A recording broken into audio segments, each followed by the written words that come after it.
Secondary losses are like throwing a pebble into a body of calm water. The first large wave comes from the initial impact of the stone. However, when you keep observing, you notice the energy of the initial impact causes ripples that go on for what seems like forever. Death does not just create a single hole in one's life. Instead, the loss branches out into all parts of our being, creating multiple holes from the initial loss. Though it is easy to think our grief is solely the grief of losing the person we cared for so deeply, in reality, our grief is also the pain of the other losses that were a result of the death. Week 3. I cannot believe we're here already. I want to pause and acknowledge the effort and heart you've brought to this program so far. Last week was a big one, full of education and insight, and so my hope is that this week feels a little lighter while also still deeply meaningful. Our focus for week 3 is solely on secondary losses. I'll start by defining what secondary loss is, then explore the different ways it can show up in life after loss. I'll also connect these to some of the grief models and types we covered last week so you can see how it all fits together. Finally, I'll walk you through the guiding activity we'll use for Thursday's call and close with a reflection. Secondary loss. The death of a loved one isn't just one single earth-shattering event. In reality, it's a tremendous loss followed by many additional losses that unfold in its aftermath. These ripple effects are often referred to as secondary losses, and they can surface at many different points along the grief journey. They generally fall into 3 categories. You have immediate loss, losses you experience right when your loved one dies, gradual losses that unfold over time, and unexpected losses that seem to sneak up on you out of nowhere. An immediate loss may be your co-parenting relationship, or even as something as simple as the loss of your morning routine. A gradual loss might look like financial instability or no longer having a decision partner when you really need one. An unexpected loss can be a friend who suddenly disappears or brain fog that never seems to end. Take a second to acknowledge that these layered losses are really complicated. Because so many of them go unrecognized or unvalidated by others, they can leave us feeling even more isolated inside of our grief experience.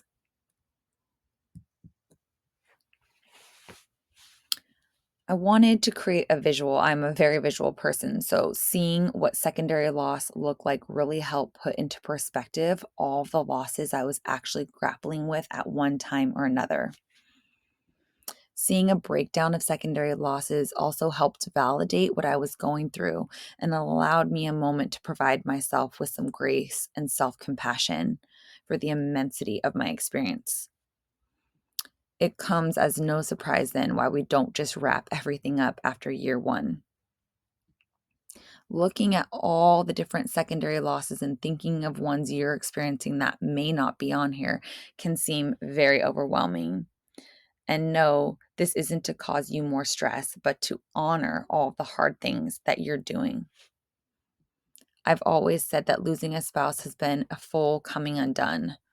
You have to slowly, sometimes very slowly, relearn how to approach life and figure out what each of these losses means to you and how you want to navigate them moving forward. Are there dreams that you have to let go of? And are there dreams that you can continue to move forward with? Are there new identities you will need to create in the wake of the other identities that you have lost? Thinking about it all can feel like the compounding effect is never ending, but these aren't questions that need to be answered right now. They will be answered over time.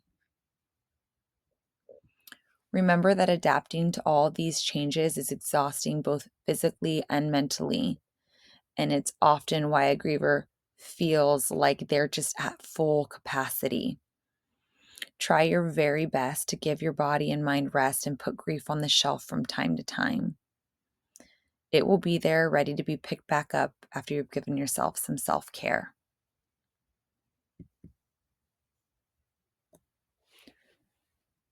How secondary loss relates to other types of grief. So, when we talk about types of grief or types of loss, which I use interchangeably here, it's important to note that certain experiences might actually constitute several different types of loss all at once. This is quite often true for secondary losses, which, among other things, may also be considered disenfranchised or ambiguous types of loss. Looking back on last week's conversation, disenfranchised grief is a type of grief one may experience when the loss is not socially acknowledged or validated. Secondary losses are often very personal, for example, a loss of faith or a loss of self worth. Experiences that are personal or private are seldom openly acknowledged, sometimes even by the person experiencing them. Additionally, secondary losses are usually non death losses, like the losses related to financial stability, identity, sense of purpose, and support systems. Because they are non death losses, they are often more likely to be viewed by the outside world as just obstacles to overcome, rather than things that need to be grieved. In turn, this leaves the griever, you, to feel confused and more alone. Ambiguous grief is something that I didn't touch on last week because it's usually used in terms of a loss that lacks closure or clear resolution. For example, a divorce, an estrangement, a missing person. However, ambiguous grief does apply to secondary losses because oftentimes secondary losses cannot be clearly defined as well. Some examples of secondary losses that can be considered ambiguous include absent family and friends who are still present but treat you differently. Identity changes within yourself, perhaps a changed sense of purpose, a lack of faith, or adoption of a new belief system. Identity changes in family members who are also grieving, and the onset of physical or psychological disorders in yourself or family members triggered by the death and associated stressors. So, what helps? In these situations, often merely labeling and acknowledging the range of secondary losses you're experiencing can be a start to small bits of healing. It also helps to know that loss is loss. It doesn't matter how big or small, and you deserve to take time and space to grieve these things. Last, being a part of a group that expresses these losses and honors what you're going through also provides comfort during a time that feels really scary and isolating. This week's discussion activity. This week, I'd like to switch things up a bit. I invite you to take some quiet time with yourself and map out the ripple effects of losses you've experienced. The secondary losses that have followed you since your spouse's death. Please come to Thursday's call ready to share a few of these with the group. We'll spend most of our time exploring this activity together, and then I'll close with a couple of guiding questions to deepen our reflection. Self-reflection questions to consider. What secondary losses are you dealing with right now?